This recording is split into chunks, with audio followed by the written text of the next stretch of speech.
Starship Troopers has been a series that I've loved ever since I was young. And when Starship Troopers Extermination came out, I had immediately bought it and I played the shit out of it. I believe I stopped playing when I was like level 89 or something like that, and I had maxed out like every class, and it was great. And then they started doing updates and stuff. I like kind of checked in on it every once in a while to see that they changed the classes around. They had six of them instead of four. There were new guns, new missions and stuff like that. But I just never really tapped into it. And I come back recently to see that there's a single player, and that's very exciting. Single players for these kind of games are usually pretty great. So I wanted to try it out, record it, um, put it out there for anybody who's interested in the opinions of just a random person who enjoys the series. Um, but yeah, that's basically what this is. I'm just gonna have background footage on of me playing the game with no audio. It's just gonna be me talking over it, talking about my experience with the game the last couple of days I've been playing it.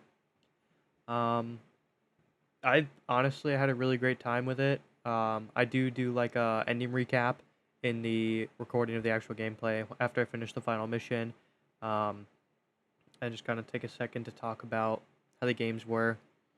Um, yeah, it's pretty great. Pretty great stuff.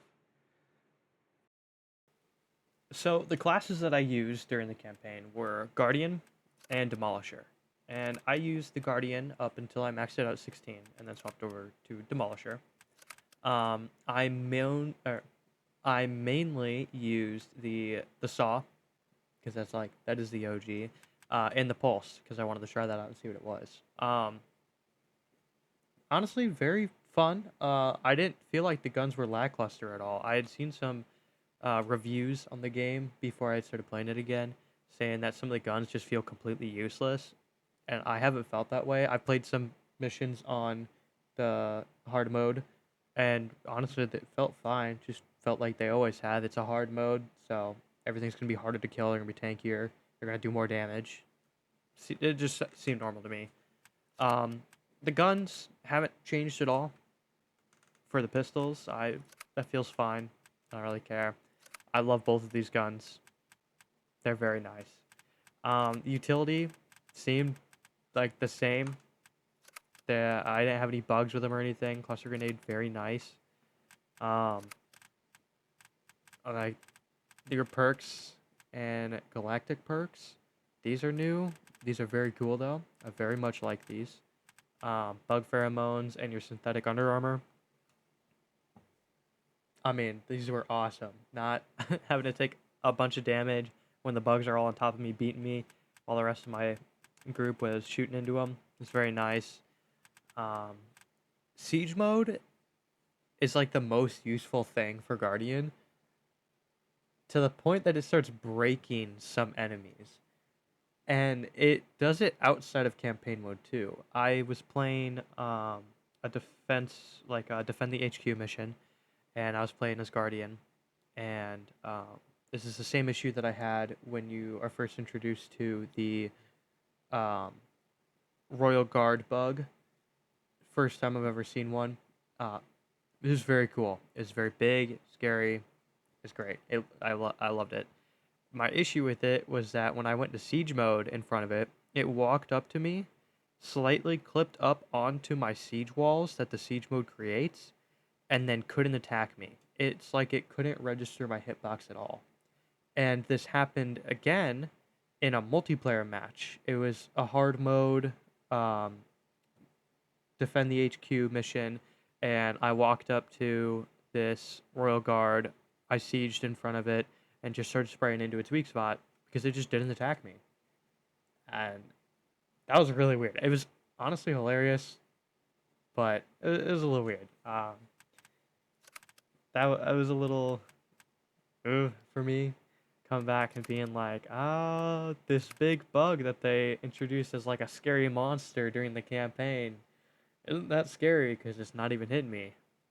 But hopefully they fix it at some point because I would love to see one of my teammates just get launched across the HQ from one of those things. Like, that'd be hilarious. Like, I'd go revive him, but I'd have a good laugh as he's flying through the air, you know? Then I went on to play Demolisher.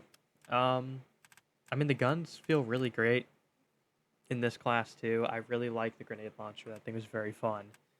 Um, I don't like the utility of the Demolisher, though. I feel like having to run out and place them down in, like, a 2-meter radius of reach isn't great. If I could just, like, get an arc to show me how far I'm throwing it, where I'm throwing it to, and just be able to like lightly lob them out and not have to take the time to look at the ground.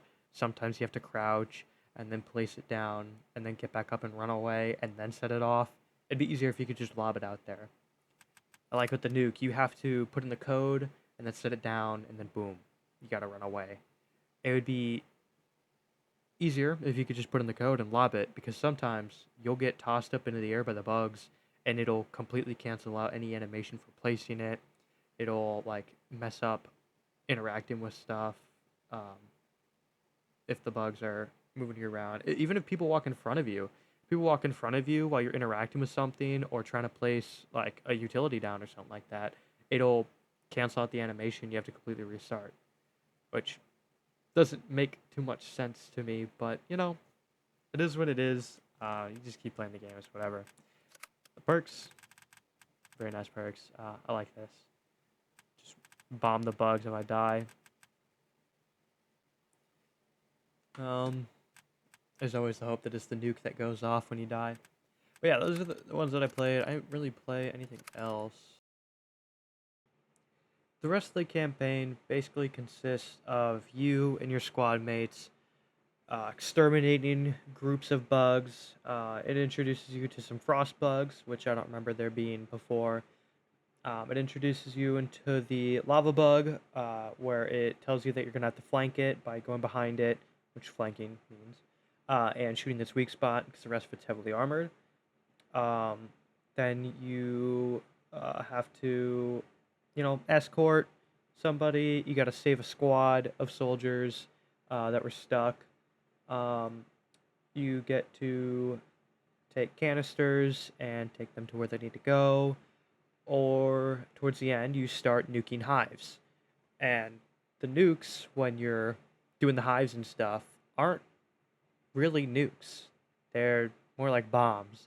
And like the movies, when those nukes go off, they're little canister nukes, they blow out the entire tunnel. But I was a little disappointed when it said to nuke this hive, and it was just a minor explosion in this cavern that only took out the egg sacs and the hive, like, chunk part. But it was cool. I mean, I didn't really have too much of an issue with it. Then you go on, you take out some tigers, you take out some more guardian, royal guard bugs, um, and then the missions run out. You reach your 25th mission. You're now a roughneck. Rico salutes you, tells you that he'll call on you the next time that missions come up. So probably next time that they update the campaign. But yeah, I mean, it was pretty fun, honestly. It was refreshing to come back to the game after so long and see that there were actually changes to it. I started playing the game with hopes that it would go far, and it's on the path. It certainly isn't like the size it used to be. You go into multiplayer matches. It used to be you're instantly queued into a game, and there's like a dozen people that would be talking constantly throughout the match over the team voice, and now you're lucky if you get like 2 to 3 people that'll talk with you. But you know, it's still a fun game. I still enjoy the people. I appreciate the people that do talk in the game. It makes the game more fun when you interact with each other. You're a team. You're a team of 16 people. You guys should interact with each other. You should communicate and have fun with each other, because the game's not hard. This is not a difficult game. But you can talk with each other and make it more fun so that you end up loving the game for longer. And I think that's the best part about it. Um, But yeah, it's it's gone up from like a 6 out of 10 game to an 8 out of 10. Um, it's still got quite a few things that need to be fixed, but it's on a good path.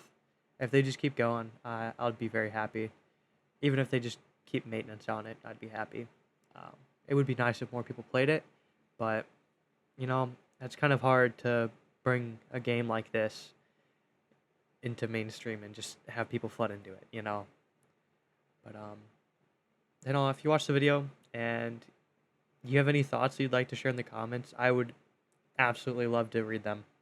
You feel free to let me know whatever if you want to give me like any tips for like classes that I should try and like builds that I should try. I would absolutely love that. That'd be so cool.